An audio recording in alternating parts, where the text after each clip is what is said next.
on your 3rd, 4th, or even 7th playthrough of the Oblivion remaster, and looking to spice things up with a Conjuration build? Perfect, then this video is exactly for you. We want to show you the higher tier, more missed Conjuration spells and creatures, where to find them, how to get them, and what level you need to be. And trust me, being a master Conjuration freak is one of the funnest builds in Oblivion. Also, if you guys enjoy the vid, consider dropping us a like. We'd really appreciate it. Wraiths in the Elder Scrolls lore are pretty much what you expect. Essentially a more powerful ghost. Probably just evil spirits or regular spirits caught up in something and aren't capable of moving on to wherever they're supposed to. Saying that in the Elder Scrolls could mean literally like 100 different afterlives. So who knows? But did you know that you can summon a Wraith? The Fated Wraith in particular, which is considered the weakest of all the Wraiths. If you want to summon a Fated Wraith in Oblivion, you'll have to get your hands on the Summon Fated Wraith spell, which becomes available once you've reached the Journeyman level in Conjuration, 50 or more. You can typically purchase this spell from merchants in the Mages Guild. Look for vendors like Alberic Light in Coral, or even Delmar in the Arcane University, depending on your progress in the guild. Once you've got the spell, casting it will call forth our Wraith friend. They're pretty durable and they have some good offensive magic skills. The Summon Fated Wraith is basically a slightly buffed version of its wild counterpart. It has 280 health, and it's extremely hard to damage with conventional attacks due to its 100% resistance to frost, poison, and normal weapons. So unless enemies have enchanted gear, they're going to struggle hitting it. In its summon form, its resistances are bumped up to 200% frost, 200% poison, and 150% normal weapons, making it even tougher to take down. It doesn't have a weapon, but its unarmed melee strikes still hit for 24 points of damage, and they are backed by a nasty set of magical abilities. It uses Fated Wraith's Curse, which deals frost damage over time, and it drains endurance and strength by 20 points for 30 seconds. It's perfect for softening up enemies in longer fights. It also uses Winter's Grasp, a 45-point frost damage touch spell, then Frost Bolt, which is a 35-point ranged frost attack, and Silence of the Grave, which combines frost damage with a 10-second silence effect to shut down spellcasters. Overall, the Summon Fated Wraith spell is a solid mid-game Conjuration choice, especially when dealing with melee-focused enemies or mages who need to be silenced and debuffed. Good day. Pay up or else. We can play it that way if you like. You're outmatched, elf. If you played Oblivion before the remaster and grew up on the game, or maybe you're still growing up on the game today, these things were likely one of the most memorable enemies you ever encountered. Maybe it's because it's a gigantic walking alligator, or crocodile. I'm not cultured enough to know which it resembles more, but the Daedroth is memorable. And when exploring Cyrodiil, things can get dicey pretty quickly. Whether you're raiding Oblivion gates or wandering too close to a bandit hideout, it's always great to have some muscle backing you up. And few spells give you more bang for your buck than Summon Daedroth. Daedroth are an absolute beast of an ally, and that's exactly why you should love having them around. This thing is a ferocious Daedric predator that's ready to slash your enemies into submission. At expert level Conjuration, Summon Daedroth brings this snarling beast into existence by your side for 30 solid seconds. While that isn't the most on the list in terms of duration, trust me, it's more than enough time to wreak havoc. This is one of those fuck it summons where yes, there's better Conjurations out there, but there's something about having this unit by your side and sending him out charging at a smug bandit archer, or whatever feeble foe it is, just for the hell of it. And by the time you get to conjure him, you're likely just conjuring whatever you want for the pure joy it brings. Make no mistake, Daedroth aren't just intimidating, they're still fully lethal. It prefers slashing foes with massive hooked claws or chomping down with those massive jaws. The devs of the game could have stopped at melee attacks for these creatures, but it's good to know that occasionally and spectacularly, it'll even belch fireballs at distant enemies, giving it both melee and range potential. If that wasn't enough, some Daedroths even sprinkle poison into their attacks, just to keep enemies guessing. One of the coolest quirks about these creatures is their battle initiation ritual. Upon spotting a foe, your Daedroth ally will shake itself, activating a shield spell that toughens it against damage.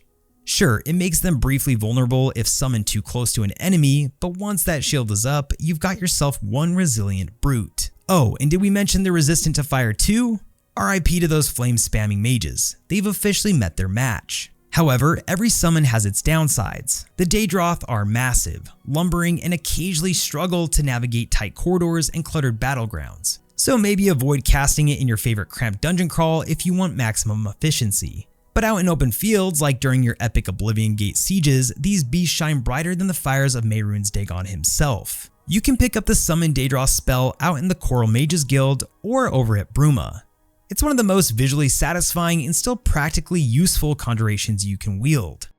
If you've ever felt a little lonely, or let's be honest, a little tense in your battles and journeys across Cyrodiil, the Summon Clannfear spell can come in handy to ease your loneliness in the beautiful game. But more importantly, they make each battle feel a little less tense. Don't let their ferocious horned appearance fool you for some type of land before time type of creature. Well, actually, that's exactly why you should love them. I smell... ducky. You smell me? Clannfear aren't just some run-of-the-mill intimidating Daedra creature. They're your own personal Jurassic bodyguard from Oblivion, ready to jump headfirst, literally, into combat at your command. At expert level Conjuration, Summon Clannfear calls forth this beast to your side for a solid 45 seconds. Plenty of time to turn the tide of a tricky fight, or even just for fun if you want to Shrek a mud crab. Sure, it might set you back a bit of magicka, but consider the benefits. Your Summon Clannfear has a powerful punch, charging foes with a head-on strike that can stagger or knock back enemies, especially those annoying melee fighters. Think of it as your pet battering ram, ideal for keeping aggressive attackers off your back. The real beauty is the reflect damage. Each hit your Clannfear absorbs bounces a little pain right back on the attacker. Oh, and did we mention they're resistant to fire? That means enemy mages spamming fireballs are just wasting their time. However, every Daedric summon has its quirks. Your Clannfear companion struggles a bit with steep stairs, and they absolutely fail at doors, much like its real in-game counterparts. So yes, consider keeping the battles outdoors, or at least on flat terrain if you want to get the biggest bang for your buck with these guys. As I was looking more into the Clannfear summoning spell, I actually think this is one of the better spells you can have in the game, particularly early on in your own leveling aspect. And it's fun to spawn these guys for the lore since they're found throughout the Oblivion realm, so having them fight along your side while taking on Daedra can be an absolute blast. You can grab this incredible spell at the Coral Mages Guild. Trust us, it's an investment that'll save your life countless times over. It's a skeleton, guys. Please hold back your excitement for this one. The Skeleton Hero is a mid-tier undead summon and becomes available once you've reached the Journeyman level in Conjuration. You can buy it from spell vendors in the Mages Guild like Old, Alberic Light and Coral, or Trayvon, the Redguard and Shadenhall. Also, if you're wondering why I keep bringing up specific vendors that I've brought up a bunch throughout this vid, it's for the people who skip to certain spells in the video. That way they'll still have a good idea of where to get them. But this is a solid upgrade from the standard Skeleton Guardian, offering more durability and better equipment. The Skeleton Hero has 280 health, making it tough enough to hold the line in battle, and it comes with solid resistances, 70% fire, 100% frost, and 100% poison. It is also immune to normal weapons. It usually carries a battle axe, which can be silver, elven, or dwarven, depending on your level and RNG. If for some reason it spawns without a weapon, it'll fall back on its weaker 12-point unarmed melee attack, but under normal conditions, it'll still be swinging that axe. It doesn't use any magic or ranged abilities, but that's not its role. It's a dependable melee bruiser. You know, let it tank the damage while you stealth bow in the background. Isn't that what everyone does? Frost Atronachs are actually elemental Daedra from Oblivion. I assumed they were like mortal constructs or something, so I was surprised to learn that. To summon a Frost Atronach, you'll need to reach expert level 75 in Conjuration. Once you're there, the Summon Frost Atronach spell becomes available for purchase, usually from those higher level spell vendors in the Mages Guild. The best place to check is the Arcane University, especially after you've earned full guild membership. Vendors like Ravenous Hunger or Borician usually carry expert tier Conjuration spells. They can also be created at the Atronach altar in Frostcrag Spire, using 3 Frost Salts, and they don't disappear until they're destroyed or you create another Atronach. So if you're not that high of a conjurer yet, or one at all, you can still get one fairly easily. The Frost Atronach is a heavy-hitting Daedric construct made entirely of ice. It's a bit rarer than its fiery and stormy cousins, since it doesn't spawn from the standard Daedric leveled lists in Oblivion's plains. You'll usually only see them in higher level areas or boss tier encounters starting around level 13 or 15. But when you summon one, you get that power on demand. Your summoned Frost Atronach comes with 280 health, 100% resistance to both frost and poison, and 15% reflect damage, which means enemies hurting it are likely to just hurt themselves. The trade-off though is 50% weakness to fire, but that won't matter much unless enemies are going crazy with flame spells, which they usually don't.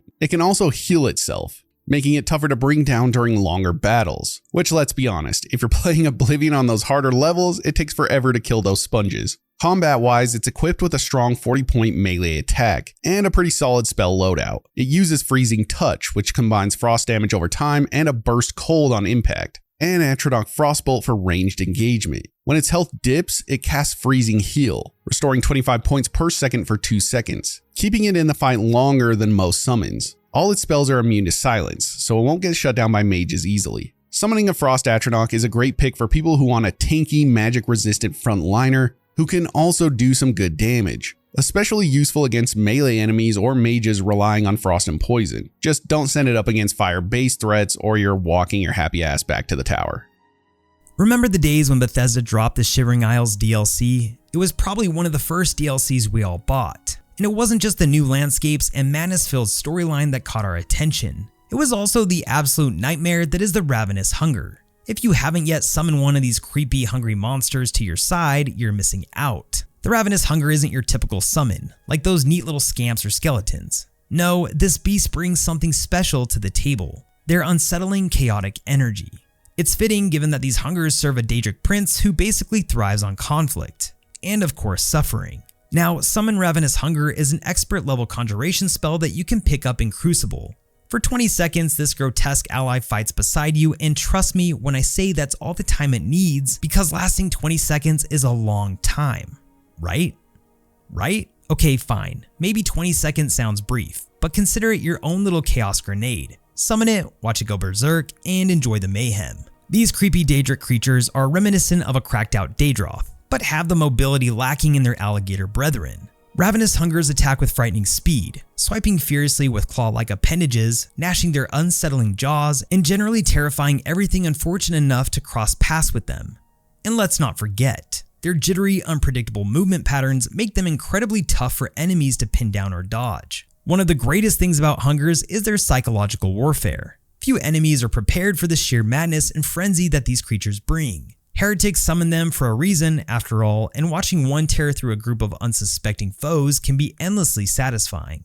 Plus, despite their chaotic style, Ravenous Hungers are surprisingly reliable fighters. You summon, they maul. Simple and effective, which are the markings for any great spell. But again, every summon comes with its quirks. The Ravenous Hunger isn't exactly built for long-haul battles or heavy defense. They're a chaotic short-term burst of violence, ideal for quickly thinning enemy ranks or causing a distracting commotion. Don't expect them to tank hits for you, but do expect them to leave the bad guys utterly bewildered. If you're looking to spice up your Conjuration lineup with something truly unique, picking up Summon Ravenous Hunger is a no-brainer. It's undeniably effective and one of the cooler new spells Oblivion had introduced back in the day. Of course, we're all playing Oblivion Remastered at this point, but it's good lore to know nonetheless.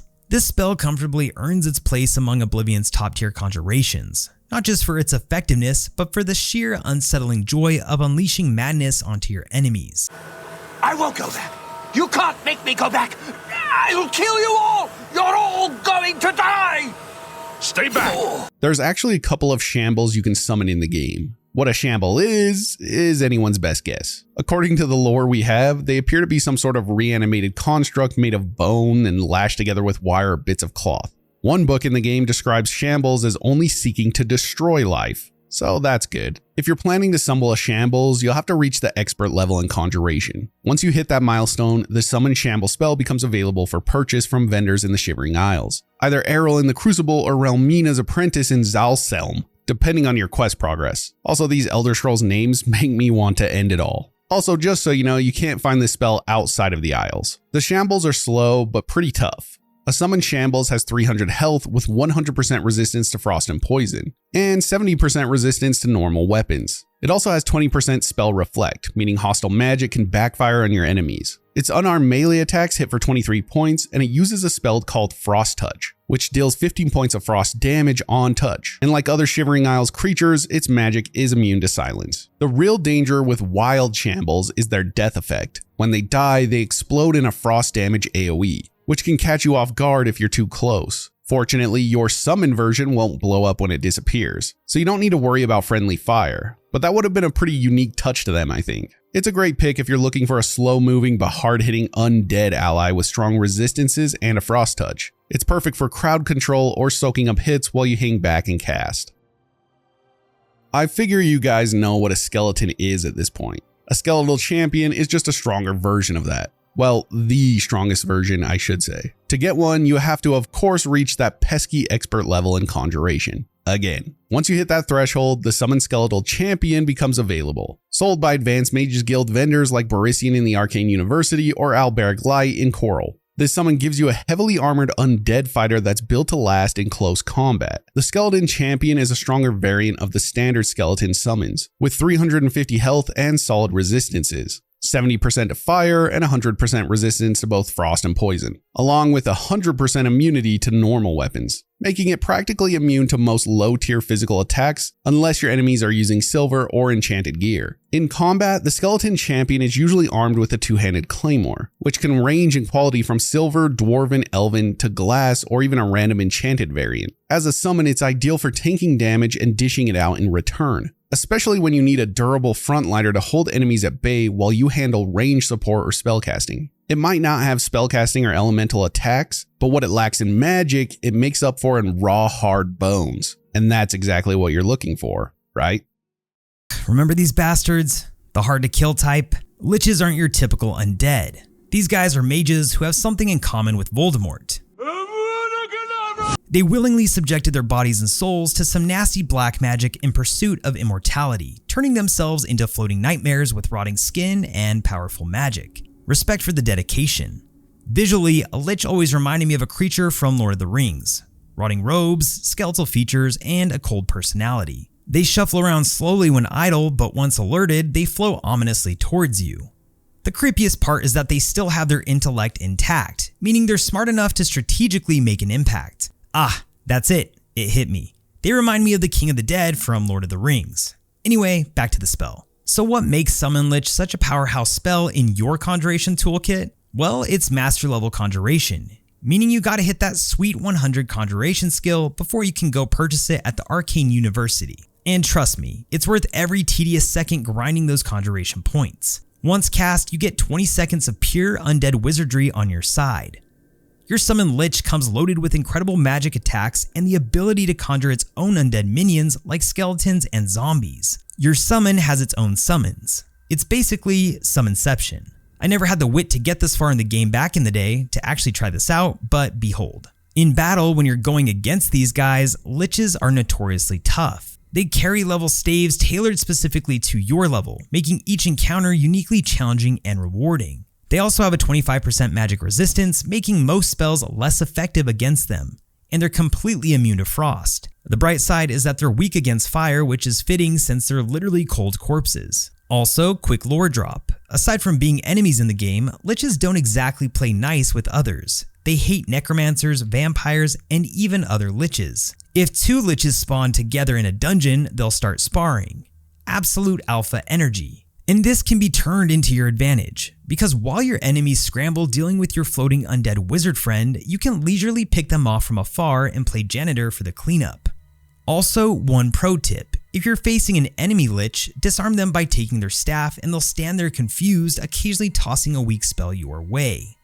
Easy pickings. But when it's your Lich, watching it glide elegantly into battle, slinging spells, and summoning its own undead entourage is genuinely one of the most satisfying sights in Oblivion. It's like having your own personal undead Gandalf, but darker and way more aggressive. But before I forget to mention, this spell will cost you more magicka than most summons, especially when it comes to Conjuration. I'm getting out of here before it's too late. They'll be here any minute, I'm telling you. Run when you can! Is everything all right? Are you turned on yet? No? Maybe it's just the developers.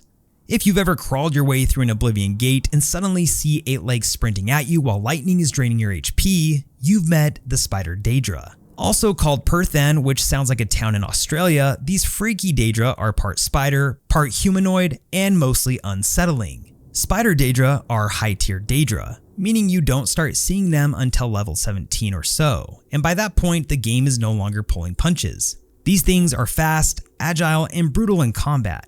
They primarily pelt you with shock spells from range, and if you dare get close, their melee attacks will slap the health right out of you. Oh, and they can heal themselves. You don't just have to fight them though, you can actually summon one. The Summon Spider Daedra spell is an expert level conjuration spell, so you don't have to wait until master level to unlock this one. And fortunately, you can buy this spell from 2 different places. You can snag it over at the Arcane University or Coral's Mages Guild. A pleasure to make your acquaintance. I'm Athragar of the Mages Guild. How can I serve you? Because this is an expert level spell and not a master level spell, it isn't as costly as some spells we've already covered, and it all still feels worth it in a fight. Summon Spider Daedra don't summon spiderlings, however. I know that part's a little disappointing. Their permanent Spider Daedra you fight in the wild will sometimes spawn these adorable little hell spawns that can paralyze you with a single touch, but your summon buddy shows up solo. Still, what she lacks in backup, she makes up for in raw damage output and speed. Your Summon Spider Daedra comes equipped with a ranged shock attack, a nasty poison spit that damages both health and attributes, and, this can be big, she's immune to paralysis. She does have a couple weaknesses, Frost and Shock, which is ironic considering she uses shock magic herself. But when she's on your side, she's not sticking around long enough to get hit with lightning. Also, because she is a summon, she won't drop any loot like Daedra Silk when she disappears, because she leaves no corpse, but you can soul trap her.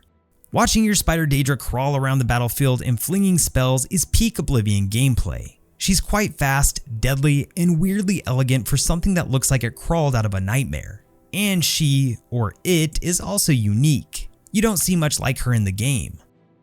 Let's repeat the shambles with the Replete Shambles. Get it? No? Okay. The Replete Shambles is one of the strongest undead summons available in the game, and it becomes accessible once you reach master level or 100 in Conjuration. It can usually be purchased from top tier spell merchants in the Isles, especially Errol in the Crucible, or found as a reward or vendor option during the late game content. Compared to lower tier shambles, the Replete version is bulkier, more durable, and way more dangerous. It has 300 health, 100% resistance to frost and poison, 70% resistance to normal weapons, and 50% spell reflection, making it extremely difficult to damage through conventional or even magical means. Its melee attack deals 35 points of damage, and it also uses Frost Touch, which hits enemies with 25 points of frost damage in a 10-foot radius on touch. That makes it a strong choice against groups of enemies, especially those vulnerable to frost. Like other shambles, its spells are immune to silence, so it'll always be able to cast its frost-based area attack. Its real value lies in being a walking tank with splash damage potential. It's especially useful when you need to control a crowd or send something into the thick of a fight that can survive heavy pressure. If you're going for a frost-heavy undead-themed Conjuration build, this summon is a top-tier pick late in the game. We kind of went over what the Atronachs are earlier, but they're basically Daedra elemental constructs from Oblivion. This one just happens to be the Storm version. The Storm Atronach is one of the most powerful elemental summons in Oblivion, available once you've reached master level in Conjuration. You can purchase the summoned Storm Atronach spell from high-level spell vendors like Ravenous or Borsun, once you've unlocked full access to the guild's facilities. It's a late-game summon, but trust me, it's worth it. The summoned Storm Atronach has 350 health, making it one of the tankiest Daedric allies you can conjure. It's fully immune to frost, takes no bonus or penalty from fire, 15% of normal weapon damage, and reflects 100% of incoming spells. That spell reflection alone makes it a nightmare for enemy mages, since anything they cast is likely to bounce right back at them. It doesn't have a weapon obviously, but its unarmed melee hits for 26 points of damage, and it uses the same spell arsenal as the standard Storm Atronach found in the wild. This includes shock-based attacks, usually in the form of ranged lightning spells like Shock Ball and Shock Shield, allowing it to handle both close and ranged threats effectively. All of its magic is immune to silence, so even anti-mage enemies won't shut it down. The Summon Storm Atronach spell is perfect when you're facing large group of enemies or need a durable summon that can punish spellcasters. Its mix of durability, shock damage, and spell reflection makes it one of the best Conjuration choices for late game combat. It is an absolute beast, and one of the reasons that trying out a Conjuration playthrough is just so badass. What in the F is this name? I've seen it countless times, and I don't think I've actually ever tried pronouncing this shit.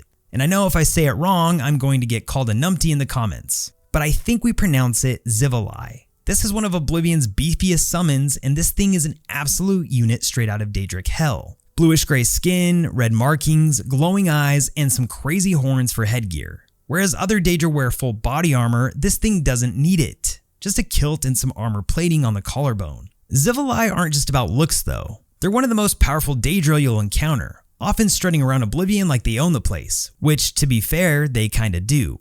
Typically armed with massive two-handed weapons that they casually wield in just one hand, these guys are a pain to deal with, yet they're kind of fun to encounter, carrying anything from dwarven axes to terrifying Daedric swords depending on your character level. But why are we here? Because you can actually summon one of these monsters as your ally for 30 seconds. The Summon Xivilai spell is top tier Conjuration, available only to those who've mastered the art at level 100. You snag it from our trusty Conjuration dealer at the Arcane University. And as with any Master Conjuration spell, casting this spell takes up more magicka than most summon spells, and it's worth every ounce of that sweet blue juice. Once summoned, your personal Xivilai casts powerful fireballs and can even summon its own Clannfear minions, essentially giving you a small Daedric gang to dominate your foes. It's a bit overkill, but still awesome. Now, if you're ever unfortunate enough to go against these Daedric juggernauts, remember that they have a nasty habit of absorbing spells. So marksman or melee attacks are preferable bets when comparing to leveraging magic. Fortunately, they have a noticeable weakness to shock spells as with most Daedra, so hitting them with lightning is like hitting Superman with kryptonite. And a quick heads up, knocking them down results in a zombie-like moaning as they get up. Creepy, but oddly erotic. I mean, satisfying. Also, summons of Xivilai don't drop Daedra hearts because they leave no corpse behind. But you can soul trap them to fill Grand Soul Gems, Black Soul Gems, or even Ezra's Star. Summon one, trap its soul, and you've got yourself a never-ending magical battery. Watching your Xivilai storm into battle hurling fireballs is absurdly entertaining. What is a hunger, you might be wondering? They might be the freakiest ass Daedra in all of the Elder Scrolls. Just imagine the Wendigo or something like that. Well, you don't really have to imagine because I'll show you. Hungers are known for their long tongues, sharp claws, and hunger for mortal flesh. They can drain life, paralyze enemies, corrode armor and weapons, and yes, even teleport. It's horrifying, I know. They're often linked to Boethia, but they also serve as guards in the Shivering Isles and are seen as the embodiment of Sheogorath's darker nature. And guess what? You get to summon one. The Summon Voracious Hunger is a master level conjuration spell, and it lets you summon one of the creepiest Daedric creatures in the game, the Voracious Hunger. To cast this spell, you need to have your conjuration skill maxed out at 100, making it a top tier summon for the late game. You can buy the spell from Errol at Errol's Mysteries in Crucible. As we know, he's one of the go-to vendors for high-level spellcasters in the Isles. Once you purchase it, the spell will summon a Voracious Hunger, attacking anything hostile in the area. But unlike other summons, it has a limited duration, only 20 seconds. But it packs enough power and horror in that window that it doesn't really matter. The summon version retains the same nasty abilities as the wild one, including strong melee attacks and debilitating magical effects, like drain strength, endurance, and frost damage over time. It is also immune to silence, like almost all of these summons. How I think of this spell is like a personal panic button. If you're up against some crazy enemy, just pop this bad boy and watch the magic. It's such a fun one to use. What exactly is a Dremora Lord? The first impression, this guy looks like an absolute bitch to battle, and he would be since this species of Daedra is only outclassed by the Daedric princes themselves. He's decked out in Daedric armor and has long hair draped behind him, however the one you conjure has full armor. Dremora Lords are elite Daedric warriors bound to serve Mehrunes Dagon, the Daedric Prince of Destruction. They represent the epitome of Daedric military might. Warriors so powerful you'll naturally face them as enemies only after reaching an impressive level 68.